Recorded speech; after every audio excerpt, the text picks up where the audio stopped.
A lot of people suffer under the delusion that hewn timbers were almost always perfect. My observations in restoration work tell me quite the opposite.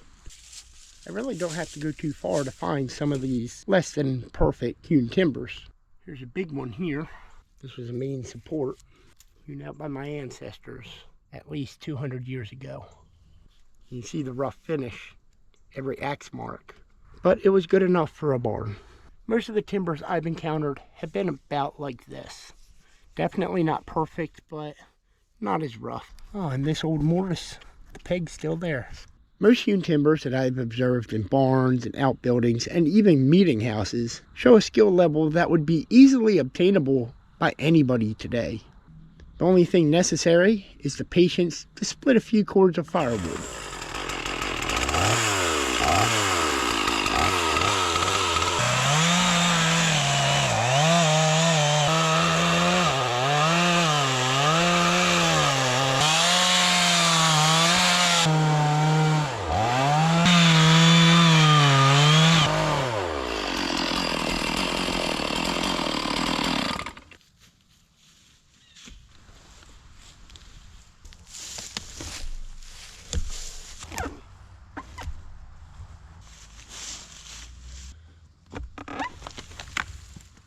Ironically enough, this cherry tree played a key role in destroying this barn.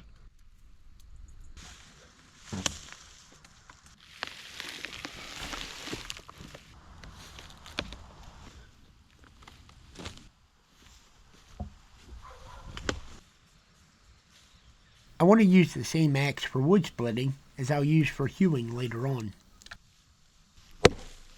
I made my first swing. I had my mark right there. My goal is to get as close to that mark as possible. If the next swing is within half an inch, I'm good. If not, I need more practice. Well, I was dead on the mark here, but I kind of swerved off about 1/4 of an inch towards the backside. But that mostly comes from repositioning my feet. When you're swinging an axe and you're trying to hit the same mark, keep your feet in the same spot, if at all possible. Take off the next slab, I just step over a couple paces and take another swing. I continue just lopping off the sides all the way around.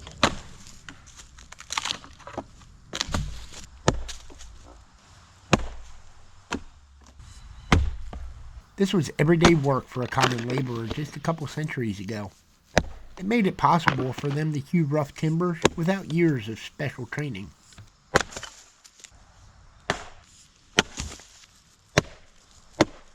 When you're not very accurate, you're going to end up with splinters, just like this.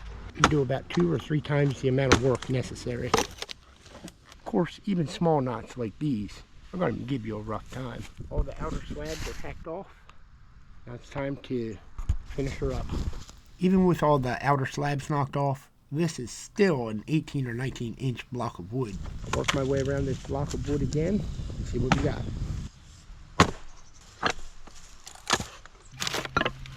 In most wood species, the heartwood is going to be the toughest.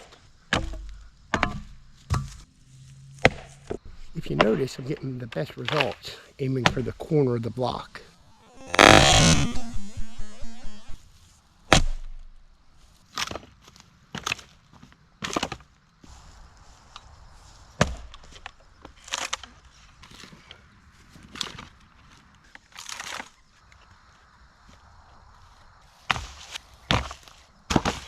Right, the knots are really starting to show up.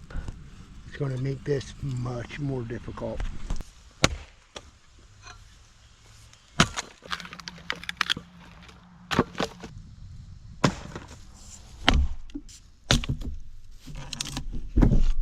And this is the pith, the very center of the tree.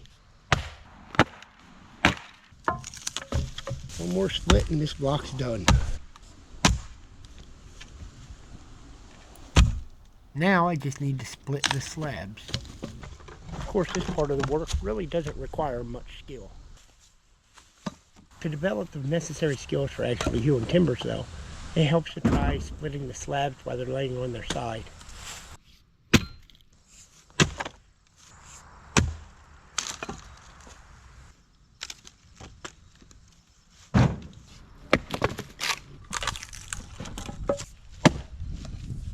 Being able to split these slabs the way they're laying in a pile also saves your back a little bit. You're old.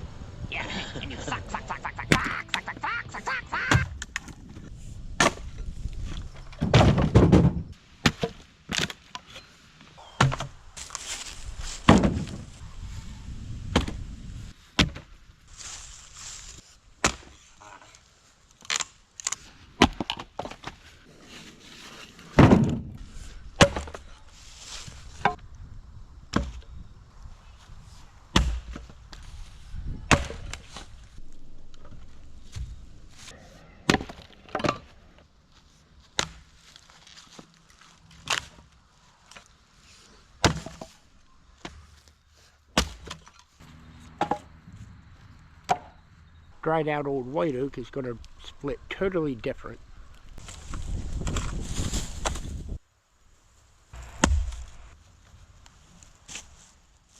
White oak is a real pleasure to work with when it's green. When it starts to dry out though, it can be a total nightmare. But there are a few ways to get around it. I haven't gotten through it yet, but I should be able to take this and this off.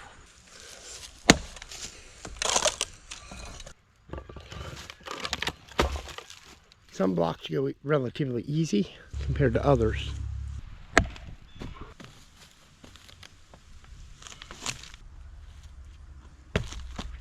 This top side was exposed to the weather and it's totally dried out.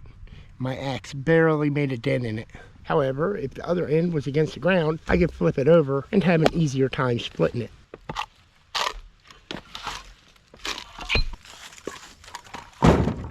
There's another little trick I try.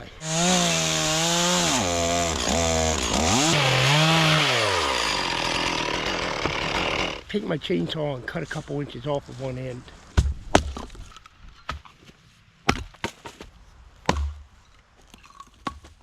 Poplar is one of the easier woods to split.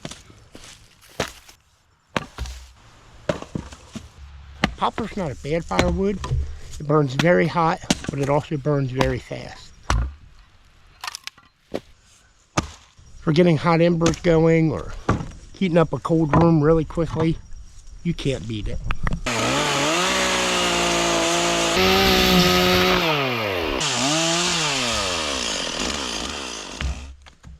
Small blocks like this are generally pretty easy to split. Just one good smack in the center generally does it. But sometimes you have to give it a couple extra whacks.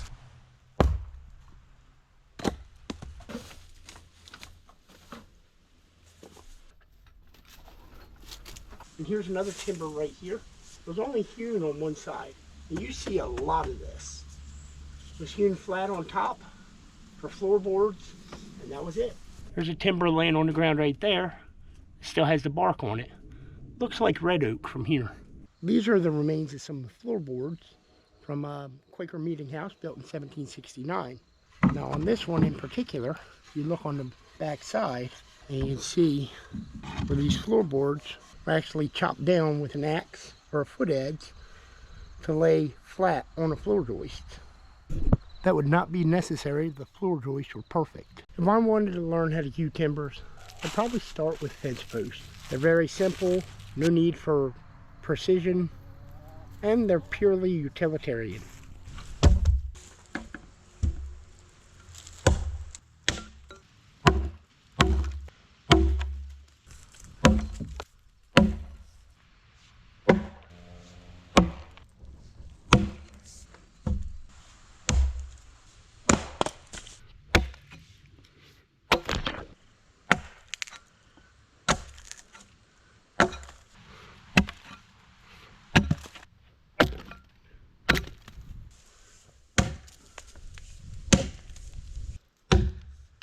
Sometimes you run into some knots. You have to kind of work with them.